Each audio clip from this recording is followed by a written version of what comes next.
El constante crecimiento de la población y actividad humana ha provocado cambios en el equilibrio natural del planeta, siendo la extinción de especies animales un suceso que se ha vuelto preocupantemente frecuente en las últimas décadas, en las que, a pesar de los incontables esfuerzos de científicos y conservacionistas, desde el inicio del siglo XXI se han declarado extintas 581 especies, lo que ha dejado un hueco importante en la diversidad del planeta. Sin embargo, son conocidos los casos del redescubrimiento de especies consideradas extintas y que se mantenían ocultas al ojo de la comunidad científica. Gracias a la falta de datos recolectados de estas especies y a las dificultades de exploración de los lugares donde habitan es que se pudieron mantener pequeñas poblaciones que en la actualidad son la esperanza de poder preservar la especie. En este vídeo abriremos un archivo que guarda 5 casos de animales que volvieron de la extinción en el territorio sudamericano. Esto es Archivos Salvajes, canal en el que traeré contenido relacionado a la vida animal que busque ser educativo y de entretenimiento. Si este contenido es de tu agrado, considera darle me gusta al vídeo y suscribirte al canal, realmente agradecería tu apoyo. El Perú es reconocido por ser uno de los países que alberga mayor diversidad de especies animales en el mundo. Y es al norte de este país donde encontramos una formación vegetal comúnmente llamada bosque seco ecuatorial, que es el hogar de una gran variedad de especies adaptadas a los climas extremos que se presentan a lo largo de la temporada estacional. Una de las especies más emblemáticas de este singular ecosistema es desgraciadamente también una de las más amenazadas y que incluso por un tiempo se llegó a considerar extinta. La pava aliblanca es una especie de ave endémica, físicamente parecida a una pava hembra doméstica, pero con un esbelto plumaje de color negro y 9 plumas de vuelo blancas que tiene presentes en los extremos de las alas, característica que fue motivo de su nombre y que la distingue de otras especies de pavas presentes en Sudamérica. Es un ave muy territorial y madrugadora, suele andar en parejas de un macho y una hembra, que marcan su territorio mediante vocalizaciones que mantienen alejadas a otras parejas que intenten adentrarse en su dominio. Un ejemplar adulto puede llegar a medir entre 70 a 80 centímetros desde el pico hasta la cola, siendo el macho usualmente más grande que la hembra. Fue en el año de 1876 que fue recolectado el primer espécimen por el científico polaco Jan Stolzmann, para un año después en 1877 ser descrito oficialmente. Lastimosamente la población de la especie ya se encontraba notablemente reducida debido a la caza y el constante avance de la población humana en lo que alguna vez fue su hábitat. Durante los años posteriores solo se logró avistar hasta 2 ejemplares más, por lo que la especie fue declarada oficialmente extinta. Tuvieron que pasar 100 años para que en un arrebato de esperanza, de la ornitóloga alemana Maria Koepke, se empezara una búsqueda constante a cargo de Gustavo del Solar, un agricultor de la zona que por 8 años dedicó su vida a encontrar un ejemplar vivo hasta que en septiembre de 1977, fue Sebastián Chinchay, un campesino del lugar que logró divisar un ave negra con alas blancas. Él fue quien de inmediato contactó con Gustavo del Solar para lograr la identificación y oficializar el redescubrimiento de la pava aliblanca. Lastimosamente la precursora de este descubrimiento no pudo enterarse de la noticia debido a que Koepke había fallecido años atrás, así que fue del Solar quien continuó la labor de conservar a la especie fundando el primer programa de reproducción en cautiverio con el fin de reintroducir a la pava aliblanca.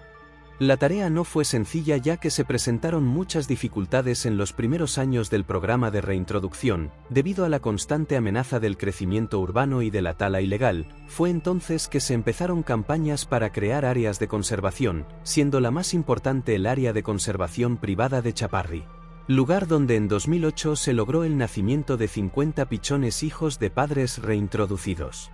Hecho que impulsó el proyecto hasta conseguir la protección oficial del Estado Nacional, y que en 2018 tras aumentar la población a 400 individuos la especie salió de la categoría de peligro crítico.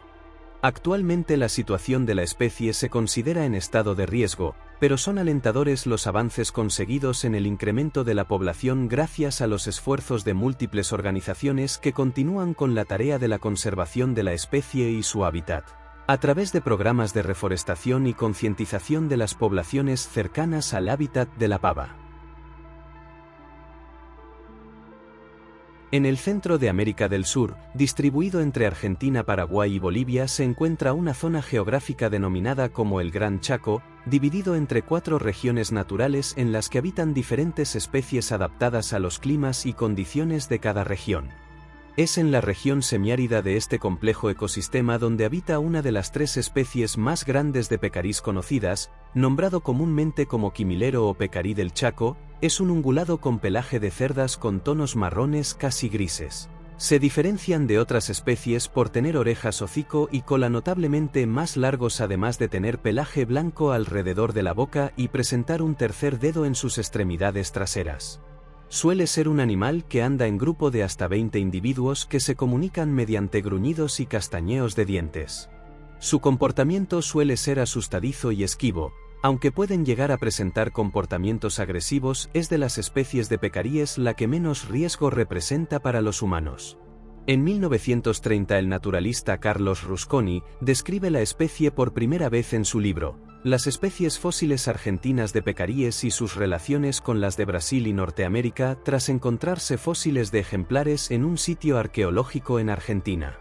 Por décadas fue considerada una especie extinta ya que no se habían encontrado ejemplares vivos, hasta que en 1970 el zoólogo Ralph Bethel encontró ejemplares vivos en el Chaco paraguayo, lo que llevó a su declaración como Monumento Natural Provincial del Chaco en Argentina. Este hecho buscaba ser el comienzo de los esfuerzos para proteger a la especie, que ya daba muestras de una población considerablemente mermada y que en los siguientes años, a pesar de las múltiples expediciones realizadas en su área de distribución, no se pueda lograr categorizar su situación de riesgo debido a que las investigaciones carecían de resultados que puedan ayudar a afirmar la supervivencia del elusivo quimilero. Entre 2011 y 2017, Micaela Camino fue la que impulsó el proyecto más importante en busca de confirmar la aún existencia del quimilero y comenzar los esfuerzos por conservar la especie, al mando del grupo Proyecto Quimilero, que tenía como objetivo generar conciencia en las poblaciones humanas que puedan interactuar con la especie a la vez que se llevaba una búsqueda de grupos de quimileros que aún sobrevivan, logrando así con colaboración de los lugareños confirmar que aún existía la presencia del quimilero en el distrito semiárido. El proyecto prosiguió con el censo y monitoreo de las poblaciones de quimileros registradas, datos que fueron base para empezar el proceso de conservación. Las principales dificultades que atraviesa la recuperación de la población del quimilero a pesar de ser una especie protegida son la caza de los ganaderos que los consideran como plagas que dañan los cultivos, y la pérdida de su hábitat, ya que vastas áreas donde antiguamente habitaban, hoy han sido convertidas en zonas de ganadería y campos de cultivo. En la actualidad, lastimosamente, la especie se mantiene categorizada en peligro y los últimos monitoreos no muestran crecimiento de la población, debido a que las áreas de protección son demasiado reducidas y distantes entre sí. Por lo que a menos que se dé un cambio radical en la situación, se estima que la especie va a estar extinta en menos de 30 años. Por cómo se ven las cosas, el futuro del quimilero es un misterio que se aferra a una tenue esperanza de supervivencia. Este caso nos transporta a una de las zonas más remotas de Chile, específicamente a una isla habitada, situada en su territorio marítimo cercana a las costas de la provincia de Arauco. La isla Mocha es una formación natural con una extensión de 48 kilómetros cuadrados, en la que se atraviesa una pequeña cadena montañosa cubierta por bosques nativos y que cuenta con un área silvestre protegida. Es en este lugar donde habita el degú de la isla Mocha, especie endémica y exclusiva de esta isla. Su tamaño es por mucho mayor al de las especies de degú continentales, además de presentar rasgos primitivos, incluyendo pelaje largo y una cola que carece del típico penacho presente en las otras especies. Los ejemplares de degú de la isla Mocha pueden llegar a medir 19 centímetros de largo incluyendo la cabeza y el cuerpo, mientras que la cola suele medir 18 centímetros. Son animales altamente sociables entre sí, formando grupos familiares, son en extremo curiosos y necesitan de una constante interacción social para evitar comportamientos agresivos. La especie fue originalmente descrita en 1994 por el zoólogo Rainer Hatte, aunque desde 1959 ya se venían haciendo estudios de ejemplares. La disminución de la población de la especie empezó por la llegada de más habitantes a la isla, que fue establecida como atractivo turístico. Estos nuevos pobladores iniciaron un proceso de deforestación que transformó todas las tierras bajas en praderas, obligando al degú a desplazarse a zonas más altas en las que las condiciones no eran favorables. Todo esto sumado a la introducción de la rata negra como especie invasora que llegaba en las embarcaciones, quienes terminaron convirtiéndose en la competencia directa del degú, fueron los factores que hicieron colapsar el delicado ecosistema en el que habitaba, llegando a tal punto de que su población disminuyó tanto que pasó de considerarse vulnerable en su descubrimiento a terminar en situación de peligro crítico. El impacto fue tal que por 60 años no se volvieron a capturar ejemplares. A pesar de los muchos intentos de búsqueda realizados, el último ejemplar vivo fue registrado en 1959, lo que llevó a considerar la extinción de la especie. No fue hasta que en 2015 se encontró un individuo adulto muerto, la cual era una hembra preñada. Este hallazgo reavivó los intentos por encontrar al degú, que terminaron dando sus frutos, ya que en 2024, durante una expedición encabezada por un grupo de estudiantes de la Universidad de Chile en colaboración de la entidad protectora del área protegida, se lograron capturar 4 ejemplares vivos que alimentaron la esperanza de que la especie se mantuviera presente en la isla. Estos ejemplares fueron registrados y posteriormente liberados para continuar con el monitoreo de la población. Actualmente se mantiene la esperanza de poder aumentar la población de degús, esto gracias a que se han tomado medidas de limitación de actividad humana en la isla y que con el aporte de diferentes organizaciones que buscan restaurar el hábitat original del degú, las expectativas de lograr conservar a la especie son bastante optimistas.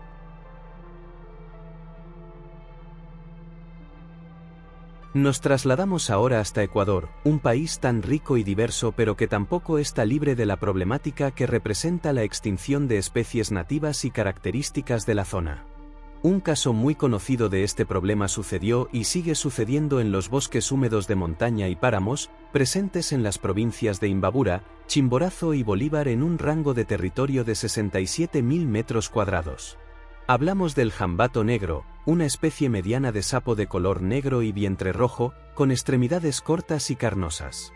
Se distingue principalmente de las otras especies del género Atelopus por unas espículas cafés en la zona gular y pectoral, que es más notable en las hembras que en los machos. Pueden llegar a presentar manchas rojizas en los flancos que les da un aspecto muy llamativo, siendo fácilmente reconocible.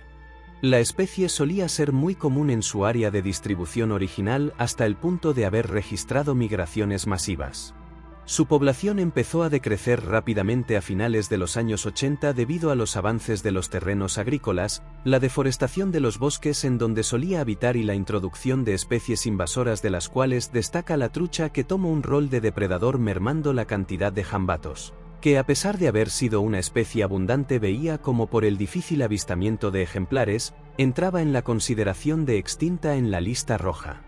Se realizaron muestreos entre 1999 y 2001 con un esfuerzo colectivo de 2.665 personas más. No se pudieron registrar individuos a pesar de que la zona en la que se realizaron eran consideradas zonas inalteradas y que históricamente mantenían una población importante de jambatos. Resultados que dejaban clara la cruel ausencia de una especie tan reconocida localmente. No fue hasta mayo de 2016, en el que científicos del Centro Jambato de la Fundación Otorga anunciaron la impactante noticia de haber comprobado el redescubrimiento de esta especie, que los primeros avistamientos fueron reportados por una familia campesina para posteriormente, por parte de expertos, certificarse la veracidad del importante hallazgo. Lastimosamente, como una mala jugada del destino, la población redescubierta empezó a sufrir por una enfermedad patógena que afectó a los grupos de jambatos que aún sobrevivían en los lugares más remotos de su zona de distribución, resultando en la supervivencia de una última pequeña población aislada. Fue en 2021 que se creó la Alianza por el Jambato, la organización más importante en la tarea de salvar de la extinción al jambato negro, con un enfoque claro que es incentivar la colaboración de la comunidad local en busca de reducir los daños producidos por la actividad humana a lo largo de los años anteriores. Actualmente aún no se ha establecido una zona destinada concretamente a su protección, pero la labor de la Alianza por el Jambato ha logrado mantener estable la pequeña población, que aún se mantiene en peligro crítico, pero con buenas esperanzas a futuro gracias a una constante participación de las poblaciones cercanas, que no quieren dejar pasar esta segunda oportunidad de intentar salvar a una especie representativa con la que comparten hogar.